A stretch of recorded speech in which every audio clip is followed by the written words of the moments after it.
আসসালামু আলাইকুম। এই সুপারিগুলো আমার ২-৩ বস্তা সুপারি ছিল। সুপারি ছিল এই বছরের পানিতে রাখা ছিল একটা বেশ কিছু সুপারি।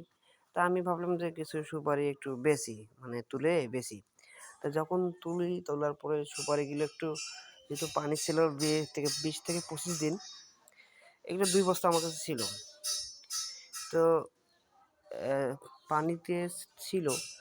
তো সুপারিগুলো যখন তুললাম, আমার কাস্টমার যেগুলো আছে, কাস্টমারগুলোকে দিলাম। দেওয়ার পরে তারা বলে যে, "ভাই সুপারিটা আপনার নরম।" তা তা আমিও দেখি যে হ্যাঁ, আমিও দেখলাম যে সুপারিটা নরম। তারপরে ২-৩ দিন আরও কেলেন দেয়। তা আমি সুপারিটা রাখছি, এই কয়টা সুপারি রাখছি এই ভিডিওটা মানে করার জন্য, মানে তোদের শেখার জন্য।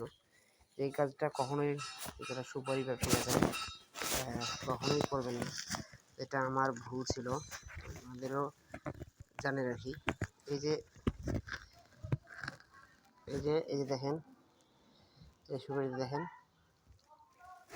এই সুপারি দেখা যায়, এই যে গাছ আসতেছে, এই যে আচ্ছা, এটা তো ভালো করে দেখা যাচ্ছে না। এটা ভালো করে দেখা যাচ্ছে না। এই যে দেখেন, এই যে এই যে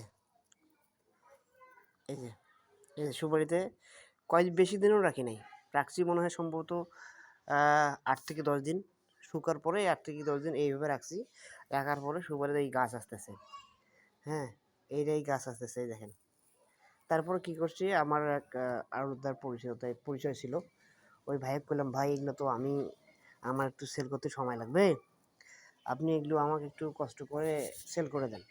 পরে ওনার মাধ্যমে আমি সুপারিগুলো সেল করেছি। কয় টাকা, নাহলে আমার টাকা, বেশ কিছু টাকা নষ্ট হয়ে যেত। আর আমি এই সুপারিগুলো, আমি ২টা সুপারি কাটলাম।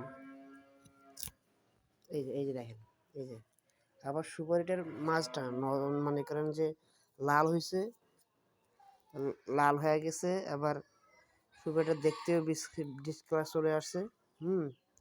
ডিসকালার চলে আসছে। সুপারিটা মানে একদম, মানে খুবই খারাপ হয়েছে। এটা আবার অনেক লাল হয়েছে। মানে অবশ্যই যে এই যে গাছ, এই দেখেন আপনি গাছ, এই যে এটাতে আবার আসে নাই। তা আমি সুপারিটা করে এক সুপারি রাখছি যে ভিডিওটা করব বা বানাবো। হ্যাঁ, তা আপনারা কখনোই এই ধরনের কাজ করবেন না। আর যদি করে থাকেন তো সমস্যা হবে। সুপারিগুলো কখনোই রোদে শুকাবেন না। রোদে শুকালে সুপারির আরও বেশি সমস্যা হয়। সকলকে ধন্যবাদ। আসসালামু আলাইকুম।